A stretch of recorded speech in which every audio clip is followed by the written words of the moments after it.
ബൈബിളിലെ ഒരു പ്രധാനപ്പെട്ട വാഗ്ദാനം നൂറ്റാണ്ടുകളായി നമ്മൾ തെറ്റിദ്ധരിച്ചതാണെങ്കിലോ?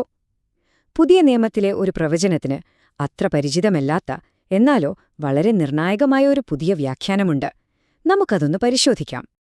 യേശു സംസാരിച്ച ഭാഷ ആരാമായ, പക്ഷെ പുതിയ നിയമം നമുക്ക് കിട്ടിയത് ഗ്രീക്കില്.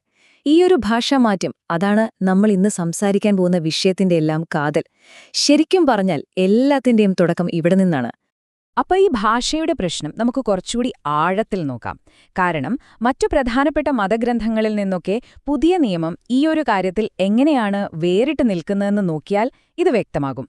കണ്ടില്ലേ, ഹീബ്രു ബൈബിൾ, അത് പ്രവാചകൻ സംസാരിച്ച ഹീബ്രുവിൽ തന്നെ, ഖുർആൻ അറബിയിലും.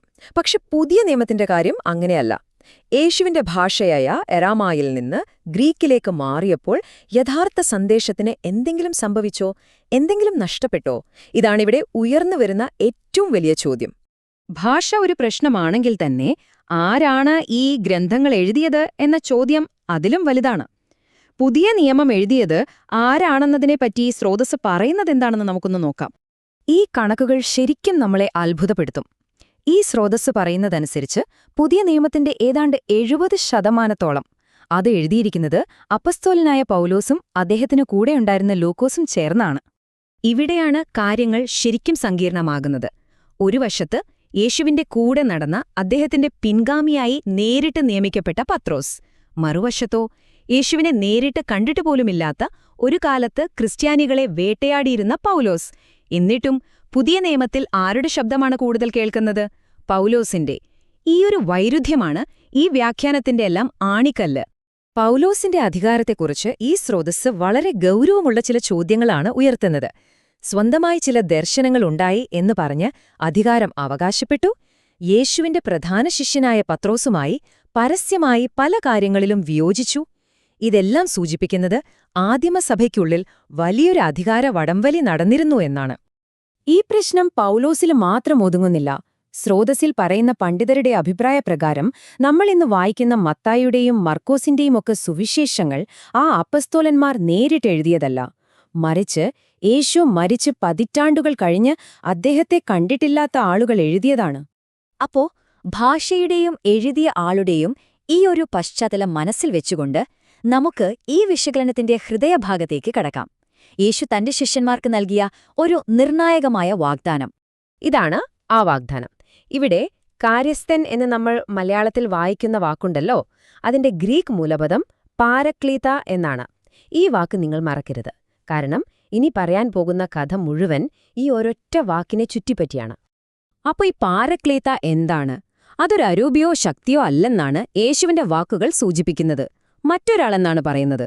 അതായത് യേശുവിനെ പോലെ ഒരാൾ, എന്നേക്കും കൂടെ ഉണ്ടാവുന്ന, എല്ലാം പഠിപ്പിച്ചു തരുന്ന ഒരു വ്യക്തി. ഈ വിശേഷണങ്ങൾ വളരെ പ്രധാനമാണ്. കാരണം അടുത്തതായി വരാൻ പോകുന്ന വാദത്തിന് അടിത്തറപാകുന്നത് ഇവയാണ്. ഇനി നമ്മൾ ഈ സ്രോതസ്സിന്റെ ഏറ്റവും പ്രധാനപ്പെട്ട വാദത്തിലേക്ക് കടക്കുകയാണ്. പാരാക്ലീത എന്നത് യഥാർത്ഥ വാക്കല്ല, മറിച്ച് യഥാർത്ഥ വാക്കിനെ മറച്ചുവെക്കാൻ വേണ്ടി മനഃപൂർവ്വം ഉപയോഗിച്ച ഒന്നാണ് എന്ന വാദം. എവിടെയാണ് ഈ വാദം ഒരു ഗൂഢാലോചനാ സിദ്ധാന്തത്തിന്റെ സ്വഭാവത്തിലേക്ക് മാറുന്നത്? യേശു പറഞ്ഞത് പരാക്ലിത്ത എന്ന സ്ഥാനപ്പേരല്ല, മറിച്ച് കൃത്യമായൊരു പേരായിരുന്നു, അഹമ്മദ്.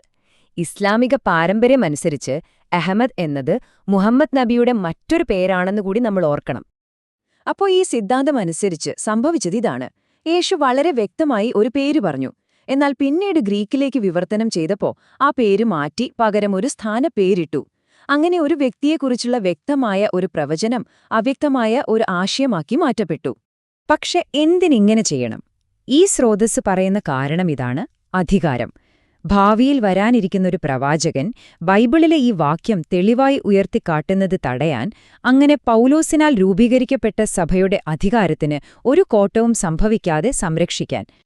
കഥ ഇവിടെ തീരുന്നില്ല. ഈ വാദത്തിന്റെ തുടർച്ചയായി പരിശുദ്ധാത്മാവ് എന്ന ആശയത്തെക്കുറിച്ചു തന്നെ തികച്ചും വ്യത്യസ്തമായ, ഒരുപക്ഷെ വിപ്ലവകരമായ ഒരു കാഴ്ചപ്പാടാണ് ഈ സ്രോതസ്സ് മുന്നോട്ടുവയ്ക്കുന്നത്. മുഖ്യധാരാ ക്രിസ്തീയ വിശ്വാസമനുസരിച്ച് പാരക്ലീത്ത ഒരു അരൂപിയായ പരിശുദ്ധാത്മാവാണ്. എന്നാൽ ഈ വ്യാഖ്യാനം പറയുന്നത് അതല്ല. അത് യേശുവിനെപ്പോലെ ഒരു മനുഷ്യരൂപത്തിലുള്ള വ്യക്തിയാണെന്നാണ്. അതായത് വാഗ്ദാനം ചെയ്യപ്പെട്ടത് ഒരു ശക്തിയെയല്ല, ഒരു വ്യക്തിയെ തന്നെയാണ്. ഈ പുതിയ ദൈവശാസ്ത്രം മനസ്സിലാക്കണമെങ്കിൽ നമ്മളാദ്യം അഹ്ലുൽ ബൈത്ത് എന്നൊരു വാക്ക് പരിചയപ്പെടണം. വീട്ടുകാർ എന്ന അർത്ഥം വരുന്ന ഈ പദം ഈ വ്യാഖ്യാനത്തിൽ വളരെ പ്രധാനപ്പെട്ട ഒന്നാണ്.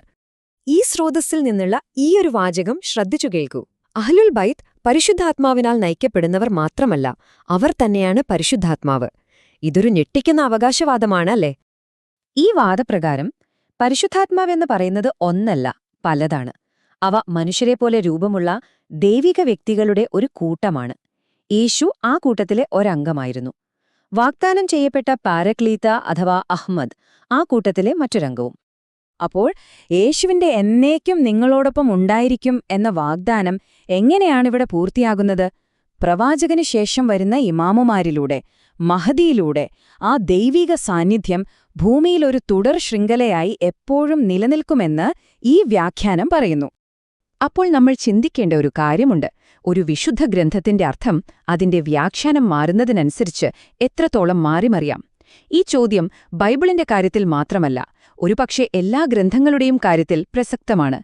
ഇതിനുള്ള ഉത്തരം കണ്ടെത്തേണ്ടത് നമ്മൾ ഓരോരുത്തരുമാണ്. നന്ദി.